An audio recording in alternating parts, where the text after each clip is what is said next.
So I decided to come today and make a video about a woman that I'm about to file a complaint against. Her name is Stephanie Butler. And she works in a company where she calls it a nonprofit by the name of Coggle. Churches of Greater Lansing. She also runs a church. She's supposed to be a prophet or an apostle. And her name is Stephanie Butler. I think I already said that. But the church is called Shekhinah, or Shekhinah International. It once was called, what the fuck was it called? Something Gate. I forgot. So she keeps changing the name every few years, and I think that to be interesting. A lot of people know, a lot of big businesses do that so they can get away with stuff with the IRS. She did a lot of damage to myself and to other people. But I'm going to share my story because it will be telling of what can happen in a church and how people can be hurt. I met Stephanie years ago that I had forgotten about. We worked together, but in the world. But years later, I ran into her at doing a nonprofit service called I Love My City, Lansing. And it was coming out of a church. Oh gosh, what was it called? I can't even remember. But I'm sure everybody knows what I Love My City, Lansing is. And Stephanie was involved because she was the CEO of Coggle. And a lot of people thought, a nonprofit church organization would be a great bonus to get the community churches together. And so anyway, Stephanie and I started working together. My husband and I did a car ministry, and she did a bunch of other stuff. And we started going to her church. I forgot what it's, Heaven's Gate or some kind of crap, so like that. Some lady named Wendy, I forgot her last name. Anyways, was running it. And we were going, and they were into some different stuff, spiritual stuff, like, visions and all that. And because I am gifted, I am an empathic clairvoyant, I am able to see things differently and give insight. So Stephanie seen that right away and started becoming like we were best friends, and started having me go everywhere with her so I could read people and tell her things about what they had going on in their lives. I would have dreams, blah, blah. So anyways, so I was going to church, and she was really, I was doing children's ministry. My husband and I were doing the children's ministry. She had a church that she was running.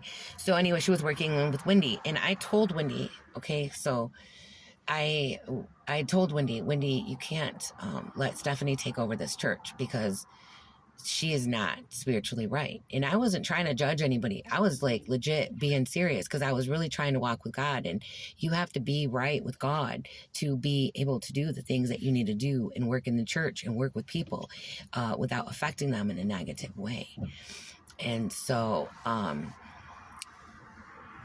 anyways, so I told Wendy all this shit, and Stephanie went crazy, and it was just a shit show from there. So we stopped talking for a couple years.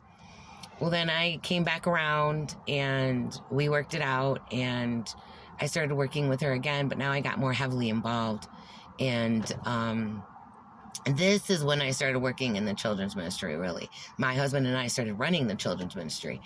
And I started getting people to come in. Now, at this time, the church had been around for some years, and there was only 10 people in the church. There was not more than 10 people. And 4 of those people were Stephanie's family members.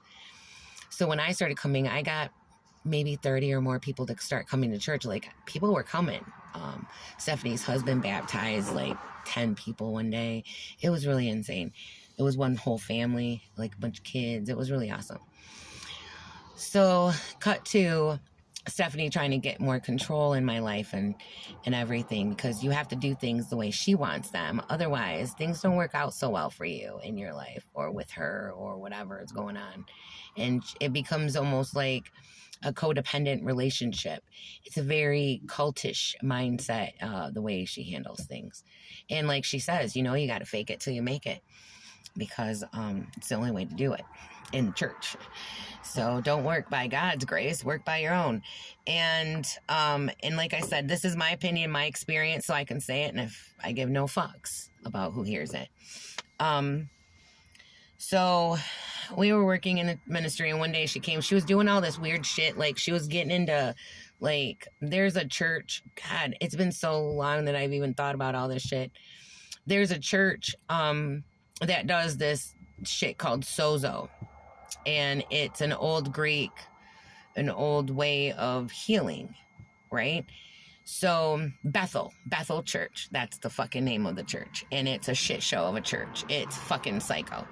So anyways, like they do weird shit. Anyways, so Stephanie was like, we got to do sozo on you. And I'm totally against Bethel. Like spiritually, I was against anything Bethel, music, anything. Like no way for me.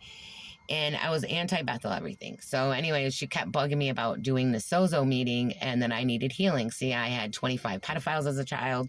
My mom and dad were both included in that list. I know I had more, but I just say 25. And I dealt with abuse, mental, emotional, physical. It was just the whole nine, and it was really a traumatic experience, and I was still dealing with a lot of pain. So Stephanie wanted me to do this sozo meeting. It was 5 hours, and it was a shit show. So what she did is, her and another woman named, what's that fat chick's name? I forgot her name. God, I can't believe I can't remember her name. I can see her fat face, though. And, they did this meeting, and it fucked me up. So in the meeting, they want you to talk about everything that happened to you. Go through all the abuse and shit that I went through, who the 25 pedophiles were, what they did. They wanted me to detail them and walk through.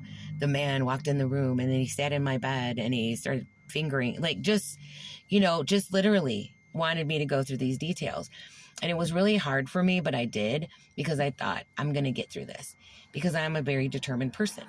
Well, unbeknownst to me, by doing this, I triggered other things, memories that I had not remembered.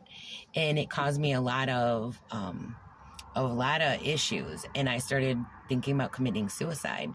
And Stephanie was like, you know what? I think that you're just not with God. And I think that you're going to be on your own with this shit. So she excommunicated me from the church, and wouldn't allow me to talk, like any of the people at the church to talk to me. And it was one of the worst and hardest things I've ever been through.